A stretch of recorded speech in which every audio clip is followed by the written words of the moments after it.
because you're really designing for a control scheme and not the other way around, not designing the game and then having a standard sort of input. And you have to be careful as well, like when your users are used to pressing a button and having a really big reaction on screen, and with the Wii controller you're kind of doing similar actions, so it's a little bit more, I mean, that'll be interesting to see how it affects developers. I think a lot of people are going to probably use it in a lot of different ways. You're probably going to see a lot of sports and gimmick games having people flailing around. But I honestly think that the best way that anybody can use this thing is as a mouse.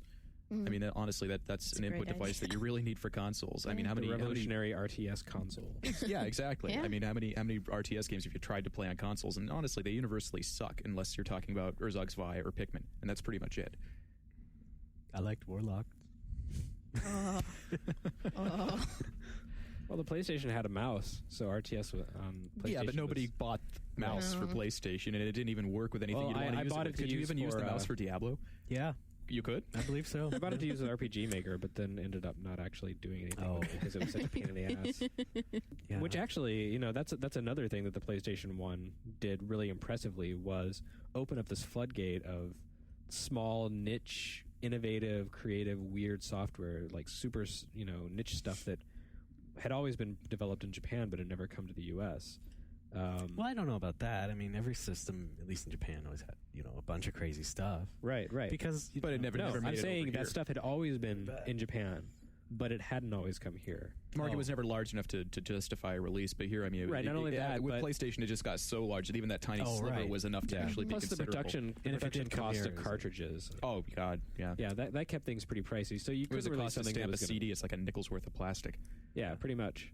So CD production was really inexpensive, which I think was a big advantage. And it's actually something that Sony parlayed into success because you had Turok and you had Star Wars coming out at $70-$80 a piece, and then you had Parappa coming in at $40. So, I mean, even when they got over the storage limitations, it's like, great, we have Resident Evil perfect on your GameCube, except, it's artifacted all the shit, and it costs twice as much as it's worth on PS1 now, and why would you even bother? It's technically impressive and utterly worthless. Right, so that was a big advantage, and I think Sony did a great job of taking advantage of that. It wasn't the first CD system by any means, but it was maybe the first system with mass market penetration. And on top of that, it had this great user support, or developer support in Japan, and that actually translated into a lot of games that came out in the U.S. So I think it expanded a lot of American gamers' horizons and perception of games. It's not just about like Mario and Doom, but there's RPG Maker, there's Bushido Blade, a fighting game where you can like hack someone's legs and they have to crawl around. You had